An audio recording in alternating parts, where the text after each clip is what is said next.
നമുക്ക് രേവതിയുടെ സച്ചിയുടെയും നാളത്തെ നല്ലൊരു കഥ കേട്ടാലോ? വീഡിയോ ഇഷ്ടപ്പെടുവാണെങ്കിൽ ഒന്ന് ലൈക്ക് ചെയ്ത് ഹൈപ്പ് ചെയ്യാൻ മറക്കരുത് കേട്ടോ. അങ്ങനെ നമ്മൾ കാണുന്ന ഒടുവില് ചന്ദ്രമതിക്ക് ഇടിവെട്ട് പണിയാണ് കിട്ടിയിരിക്കുന്നത്. വടി കൊടുത്ത് അടി വാങ്ങിയെന്ന് പറയുന്നൊരു ഗതികേടായിപ്പോ ചന്ദ്രമതിക്ക്. ഇത്രയ്ക്കൊന്നും ചന്ദ്രമതി പ്രതീക്ഷിച്ചിട്ടുണ്ടായിരുന്നില്ല. ചന്ദ്രമതിയുടെ മുഖം കാണുമ്പോൾ തന്നെ രവീന്ദ്രന് കട്ട കലിപ്പാണ്. ചന്ദ്രമതിക്ക് എന്ത് ചെയ്യണമെന്ന് അറിയത്തില്ല. കുറച്ച് കഴിഞ്ഞപ്പോഴത്തേനും ചന്ദ്രമതി അവിടെ ഒരു മാസികയൊക്കെ വായിച്ചുകൊണ്ടിരിക്കുകയാണ്. ആ സമയത്ത് രവീന്ദ്രൻ അങ്ങോട്ട് വന്നു. രവീന്ദ്രൻ വന്നിട്ട് ചോദിച്ചു, എന്താടി നീ എന്താ ഇവിടെ ഇരിക്കുന്നത്? നിനക്ക് ഒരു ജോലിയില്ലെന്ന് ചോദിച്ചു. എന്താ രവിയേട്ടാ, ഞാൻ ഇവിടെ ഇരുന്നാൽ എന്താ പ്രശ്നം? എപ്പം നോക്കിയാലും ഇങ്ങനെ മാസികയൊക്കെ വായിച്ചിരുന്നാൽ മതി. അടുക്കള പോയി ആ രേവതി മോളെ ഒന്ന് സഹായിക്കാനുള്ളതിന് ഒരു ജോലിയും ചെയ്യില്ല. കൈ കഴുകി ഫുഡിന്റെ മുന്നിലിരിക്കും. എന്നിട്ടോ 100 കുറ്റവും പറയും. രവിയേണ്ണൻ എന്താ ഞാനിവിടെ മര്യാദയ്ക്ക് ഇരിക്കുന്നുണ്ട് രവിയേണ്ണൻ അങ്ങനെ ഇഷ്ടപ്പെടുന്നില്ലെന്ന് ചോദിച്ചു. അതെ, നീ അങ്ങനെ ഇപ്പൊ ഇവിടെ ഇരിക്കണ്ട. മര്യാദയ്ക്ക് പോയി അടുക്കള പോയി എന്തെങ്കിലും ഒരു ജോലി ചെയ്യാൻ നോക്ക്. അത് കേട്ടുകഴിഞ്ഞപ്പം ചന്ദ്രമതിക്ക് നല്ല കട്ടക്കരിപ്പായി. ചെവിയോണ്ട് ഒരു കാര്യം, ഇനി ഇവിടെ ഇരുന്നിട്ടുണ്ടെങ്കിൽ എന്തെങ്കിലുമൊക്കെ വിളിച്ചു പറയേണ്ടി വരും. എന്ത് പറ്റിയെന്ന് അറിയത്തില്ല. ഒരു കുഴപ്പമില്ലാതിരുന്ന ആളാണ്. പെട്ടെന്നാണ് ഇങ്ങനെ മനമാറ്റം ഉണ്ടായിരിക്കുന്നത്. സാരമില്ല, കാണിച്ചു കൊടുക്കാം. എന്താണെങ്കിലും സുധിയുടെ കാര്യം ഒന്ന് കഴിഞ്ഞോട്ടെ എന്നൊരു ചിന്തയായിരുന്നു ചന്ദ്രമതിയുടെ മനസ്സിൽ. ഈ സമയത്ത് ശ്രുതി റൂമിലേക്ക് എന്ന് കഴിഞ്ഞപ്പോൾ മീര വെച്ച് എന്തായി കാര്യങ്ങളൊക്കെ? എല്ലാം ഓക്കെ ആക്കിയിട്ടുണ്ട്. ഭാമാൻ്റെ ഇടയെ കൊണ്ടുപോയി ഏലസ് കൊടുത്തിട്ടുണ്ട്. ഭാമാൻ്റെ നാളെ ഉറപ്പായിട്ടും എൻ്റെ അമ്മായിമ്മയുടെ കയ്യിൽ കൊടുക്കും. അവരത് സുധിയുടെ കയ്യിൽ കെട്ടിക്കൊടുക്കും. അല്ല, അതൊക്കെ വല്ലതും നടക്കുവോ? നടക്കും, ഞാനല്ലേ പറയണത്. ഭാമാൻ്റെ എന്താണുള്ളത് കൊടുക്കാതിരിക്കില്ല എന്ന് പറഞ്ഞു. അങ്ങനെയാണെ നീ രക്ഷപ്പെട്ടു, അല്ലെങ്കിൽ നിന്റെ കാര്യം കട്ടപ്പുകയെന്ന് പറഞ്ഞു. ഇതേ സമയം ഭാമിക്ക് ടെൻഷൻ. ദൈവമേ, ചന്ദ്രയുടെ കൈ താനിത് കൊണ്ടേ കൊടുത്തിട്ടുണ്ട്, എങ്ങനെയായിരിക്കും അവൾ പ്രതികരിക്കുന്നത്? അവൾക്കിനി എന്തേലും ഒരു സംശയം തോന്നും. സംശയമൊന്നും തോന്നാൻ വഴിയില്ല എന്നൊക്കെ ചിന്തിച്ചുകൊണ്ടിരുന്നു. അങ്ങനെ അന്ന് വൈകുന്നേരം ആയി കഴിഞ്ഞപ്പോൾ സുധി വീട്ടിലേക്ക് വരുവാണ്. അപ്പോഴേക്കും ചന്ദ്രമതി ഭയങ്കര സന്തോഷത്തോട് കൂടിയിട്ട് പൂജാമുറിയിലേക്ക് വന്നു. പൂജാമുറിയിൽ ചെന്നിട്ട് ആ ഏൽസ് നോക്കുവാണ്. ഏൽസ് നോക്കിക്കഴിഞ്ഞപ്പോൾ അവിടെ കാണുന്നില്ല. താനിവിടെ അത് പൊതിഞ്ഞു വെച്ചിരുന്നാണല്ലോ, ഇതെവിടെ പോയി? അവിടെ എല്ലാം അരിച്ചു പൊക്കി നോക്കിയിട്ട് കാണുന്നില്ല. ചന്ദ്രമതിക്ക് ആകെപ്പാടെ ടെൻഷനായി. താനാണെങ്കിൽ ശ്രുതിയും കൂടെ അകറ്റാനായിട്ട് വാങ്ങിച്ചുകൊണ്ട് വന്ന ഏലസ അത് കാണുന്നുമില്ല. വല്ലാത്തൊരു ടെൻഷന്. ഈ സമയം ചന്ദ്രമതിയുടെ മനസ്സിലേക്ക് ചില സംശയങ്ങളൊക്കെ വന്നു. പക്ഷെ ചന്ദ്രമതി ഏലസ് തപ്പുന്ന കാര്യം സച്ചിയെ രേവതി അറിഞ്ഞിട്ടുണ്ടായിരുന്നില്ല. രേവതി അടുക്കളയിൽ നിന്ന് തേങ്ങ ചിരവിക്കൊണ്ടിരിക്കുകയാണ്. അപ്പോൾ സച്ചി അങ്ങോട്ടേക്ക് വന്നു. സച്ചി വന്നിട്ട് രേവതിയുടെ അടുത്തിരിക്കുകയാണ്. അടുത്തിരുന്ന് വർത്താനം പറഞ്ഞ ഇടയ്ക്ക് ഇച്ചിരി തേങ്ങ വാരി തിന്നാൻ തുടങ്ങി. രേവതി പറഞ്ഞു, സച്ചേട്ടാ ഇത് ശരിയായിട്ടുള്ള കാര്യമല്ല എന്ന് പറഞ്ഞു. എന്ത്? അതെ, ഇങ്ങനെ എടുത്ത് തേങ്ങ എടുത്ത് തന്നിട്ടുണ്ടെങ്കിലേ കറിക്ക് ടേസ്റ്റ് ഉണ്ടാകത്തില്ല. നിന്നോട് ആരാ പറഞ്ഞത്? പിന്നെ കുഞ്ഞുനാളിലെ തൊട്ട് എൻ്റെ അമ്മ പറയണതാ. അതെ, കറിക്ക് ടേസ്റ്റ് ഉണ്ടാവാഞ്ഞിട്ടല്ല, പണ്ട് കാലത്തെ പിള്ളേരെയൊക്കെ പറഞ്ഞു പറ്റിച്ചുകൊണ്ടിരുന്ന. കാരണം തേങ്ങ എടുത്ത് തന്നിട്ടുണ്ടെങ്കിൽ തേങ്ങ തീർന്നു പോയില്ലേ, അതുകൊണ്ടാന്ന് പറഞ്ഞു. എന്താണെങ്കിലും ശരി, ഇനി ഞാൻ കൈക്കിടും നല്ല അടി വെച്ച് തരൂ കേട്ടോ എന്നൊക്കെ പറഞ്ഞു. അങ്ങനെ അവർ രണ്ടുപേരും കൂടി ഇരിക്കുന്ന സമയത്താണ് ചന്ദ്രമതി ഒരു കൊടുങ്കാറ്റ് പോലെ അങ്ങോട്ടേക്ക് വരുന്നേ. ചന്ദ്രമതി വന്നിട്ട് പറഞ്ഞു, എഴുന്നേക്കടാന്ന് പറഞ്ഞു. രണ്ടുപേരും ഇവിടുന്ന്. എന്തിന് ഇങ്ങോട്ട് എഴുന്നേക്കടാന്ന് പറഞ്ഞ് സച്ചിനെ അങ്ങോട്ട് പിടിച്ചെഴുന്നേപ്പിച്ചു.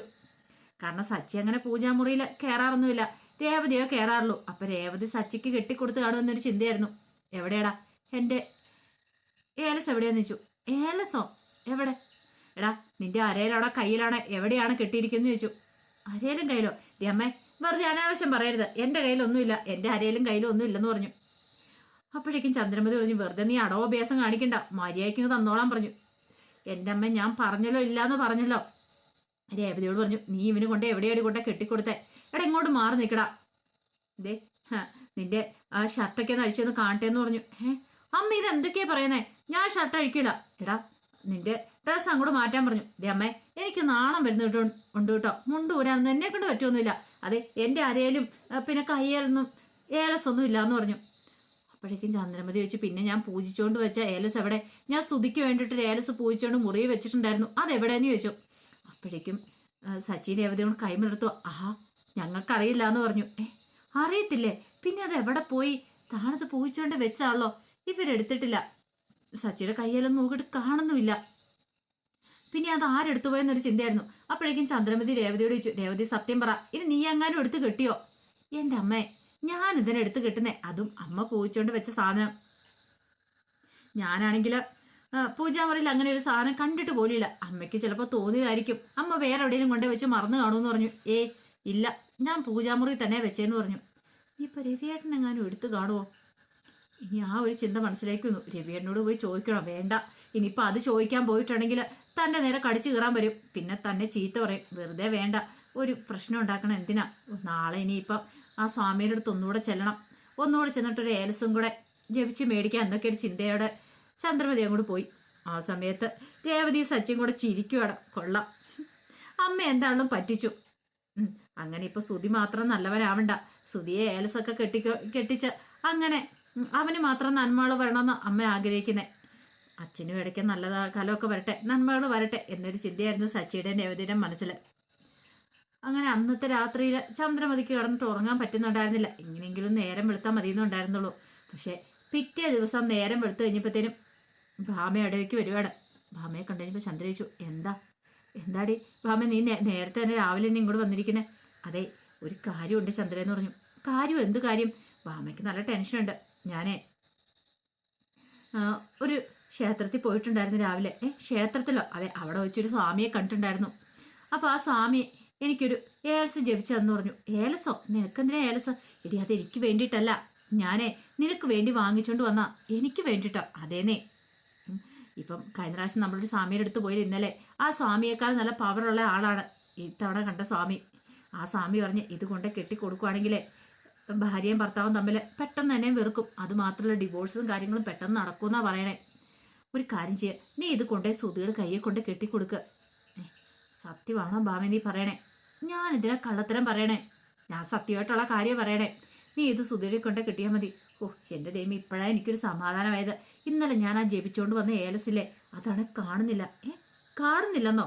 അതേന്നേ, കാണുന്നില്ല. ഓ എവിടെ പോയെന്നറിയത്തില്ല. ഞാൻ പൂജാമുറി കൊണ്ടേ വെച്ചാ, സച്ചി രേവതിയൊന്നും എടുത്തിട്ടില്ല എന്ന് പറഞ്ഞു. ചന്ദ്രേ, ചിലപ്പോൾ ആ ഏലസ് കെട്ടാനായിരിക്കില്ല അവന് യോഗം, ഇത് കെട്ടാനായിരിക്കും. അതുകൊണ്ടല്ലേ അത് കാണാതെ പോയത്. ഇപ്പൊ ഏലസ് വന്നല്ലോ, നീ ഇത് കൊണ്ടേ കെട്ടിക്കൊടുക്കാൻ പറഞ്ഞു. ചന്ദ്രമതിക്ക് സന്തോഷമായി. ചന്ദ്രമതി ഏലസൊക്കെ വാങ്ങി ഏലസുമായിട്ട് നേരെ സുധിയുടെ അടുത്തേക്ക് ചെല്ലുവാണ്. അങ്ങനെ സുധിയുടെ അടുത്ത് ചെന്ന് സുധിയോട് പറഞ്ഞു, എടാ മോനെ, നിന്റെ ആ കൈ ഇങ്ങോട്ട് താടാൻ പറഞ്ഞു. എന്തിനാമ്മേ? കാര്യം എന്താ? എടാ നീ ഈ ഏലസ് നിന്റെ കയ്യെ കെട്ടാൻ പറഞ്ഞു. എന്തിന്? ഞാൻ പറയുന്ന നീ ഇങ്ങോട്ട് അനുസരിച്ചാൽ മതി. പക്ഷേ എങ്കിൽ ആ ഏലസ് പോയിച്ചിരിക്കുന്ന ചന്ദ്രമതി സുധിയും തമ്മിൽ പരസ്പരം വെറുക്കാനുള്ള കാര്യമൊന്നും അറിയത്തില്ലല്ലോ. സുധി ചന്ദ്രമതിയെ വെറുക്കണം, അതിനുള്ള പൂജകൾ നടത്തിയിട്ടാണ് ശ്രുതി ആ ഏലസ് മേടിച്ച് ഭാമയുടെ കൊടുത്തു വിട്ടിരിക്കുന്നത്. ഈ സമയം സുധി പറഞ്ഞു, അമ്മ ഇതിൻ്റെ ഒന്നും ആവശ്യമില്ല. എടാ മോനെ, അവള് നിന്റെ ജീവിതം തകർത്തോണ്ടിരിക്കുക. എത്രയും പെട്ടെന്ന് നിന്റെ വിവാഹം വേറെ നടത്തണം. അതിന് വേണ്ടിയിട്ടാ ഈ ഏൽസ് നീ കൈ കെട്ടിയാൽ മതിയാവുള്ളൂ എന്നും പറഞ്ഞുകൊണ്ട് ചന്ദ്രമതി ബലമായിട്ട് സുധിയുടെ കയ്യിൽ ആ ഏലസ് കെട്ടി കൊടുക്കണം. ഈ സമയത്ത് സുധിക്ക് വല്ലാത്തൊരു സങ്കടവും ദേഷ്യവും ഉണ്ടായിരുന്നു. ചന്ദ്രമതി പറഞ്ഞു, ദേ ഇനിയിപ്പം മോൻ പേടിക്കൊന്നും വേണ്ട, മോൻ നല്ല കാലമാണ് വരാൻ പോന്നേ, മോനെ വിഷമിക്കൊന്നും വേണ്ട കേട്ടോ എന്നൊക്കെ പറഞ്ഞുകൊണ്ട് ചന്ദ്രമതി പുറത്തേക്ക് അങ്ങോട്ട് ഇറങ്ങിപ്പോയി. കുറച്ച് കഴിഞ്ഞപ്പോൾ തന്നെ സുധിയുടെ സ്വഭാവം മാറാൻ തുടങ്ങി. സുധിക്ക് ചന്ദ്രമതിയുടെ കാര്യം ഓർക്കുമ്പോൾ തന്നെ ദേഷ്യമാണ്. പിന്നീട് സുധി കടയിലേക്ക് പോകുന്ന സമയത്ത് ചന്ദ്രമതി വന്നിട്ട് പറഞ്ഞു, എടാ മോനെ, അവളെങ്ങാനും ഷോപ്പിലേക്ക് വന്നിട്ടുണ്ടെങ്കിൽ അവളെ എങ്ങോട്ട് ഇറക്കി വിട്ടേക്കണം കേട്ടോ, അവളെ ഷോപ്പിലേക്ക് കയറ്റിയേക്കല്ലെന്ന് പറഞ്ഞു. അത് കേട്ട് ഞാൻ സുധി തിരിഞ്ഞു വന്നു. അമ്മ എന്ത് വർത്താനാ പറയണേ? അവളെന്റെ ഭാര്യയല്ലേ, പിന്നെ ഞാൻ അവളെ എന്തിനാ ഇറക്കി വിടുന്നേ? അമ്മയാ ഞങ്ങളുടെ ജീവൻ നശിപ്പിച്ചേ. അമ്മ ഒറ്റ എഴുത്തിയ അമ്മ കാരണം അവൾ ഈ വീട്ടിൽ നിന്ന് പോയത്. അമ്മയ്ക്ക് പൈസയുള്ള ആക്രാന്തം എന്നും പറഞ്ഞുകൊണ്ട് സുധി അവിടെ കിടന്ന് അലറി വിളിക്കുവാണ്. ഇത് കേട്ട് കഴിഞ്ഞപ്പോൾ അകത്തുണ്ടായിരുന്ന രവീന്ദ്രനും സച്ചി രേവതി എല്ലാവരും ഇറങ്ങി വന്നു. ആദ്യമായിട്ടാണ് സുധി ചന്ദ്രമതിക്ക് നേരെ തിരിയുന്നത്. ചന്ദ്രമതി ആണെങ്കിലോ ആകപ്പാടെ പേടിച്ച് പറിച്ച് നിൽക്കുക. സുധിയുടെ ഭാഗത്തുനിന്ന് ഇങ്ങനെ ഒരു പെരുമാറ്റം ഒരിക്കലും ചന്ദ്രമതി പ്രതീക്ഷിച്ചിട്ടുണ്ടായിരുന്നില്ല. എന്താണെങ്കിലും ചന്ദ്രമതിക്ക് തുടരെ അടി കിട്ടിക്കൊണ്ടിരിക്കുന്നത്. അപ്പോൾ അതിൻ്റെ കഥകളൊക്കെ നാളെ നമ്മൾ കാണുന്നത്. ആ വിശേഷങ്ങൾക്കായി നമുക്ക് എല്ലാവർക്കും കാത്തിരിക്കാം കേട്ടോ. ഒരിക്കൽ കൂടി എല്ലാവർക്കും ശുഭരാത്രി നേർന്നുകൊണ്ട് നിർത്തുന്നു. നന്ദി.